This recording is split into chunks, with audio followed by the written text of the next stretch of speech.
dosa dengan Allah lebih syarat taubat. Dia dengar berat. Ilo yakin tanyonya madu muda dosa. Yang pertama menyesal atas dosa yang pernah kita kerjakan. Yang kedua benci ke dosa yang tak puputnya. Yang kelima cita-cita hendak kembali kepada itu dosa. Nya dosa dengan Allah. Allah Maha Pengampun.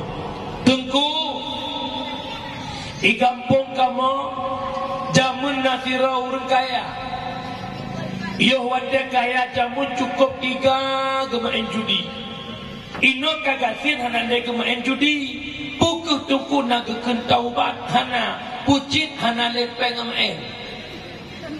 Tira orang dalam kampung kop 3 kemudian ganteng gagah urinang teh kalangan mandum terpesona.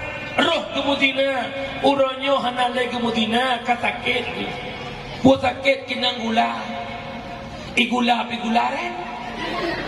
Haek le kemudian kalau mau naga kentaubat hana pucit alat dengan mudina dengan sakit. Kadang punya boleh ke tambung ulang. Kejutnya kentaubat benci ke dosanya, menyesal atas dosanya, cita-cita hana kembali kepada itu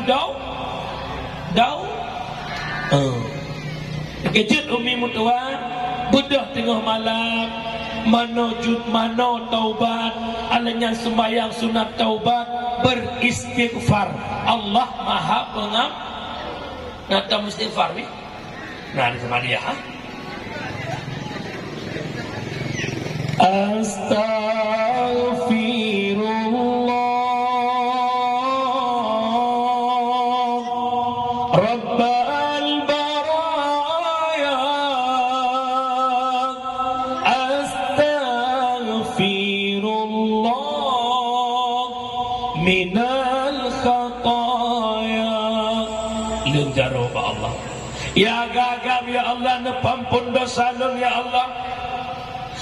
45 ton umulun galang long turida ya Allah. Purmoh lun anak lun amanah yang don titip ke lun ya Allah. Tugas lung lako jaga dro jaga keluarga maupun neraka. Tetapi deura lung wadah ya Allah. Ya Allah nepampun dosa lung ya Allah. Nutum taubat lung ya Allah. Menyesal lung ya Allah. Allah Maha Pengampun.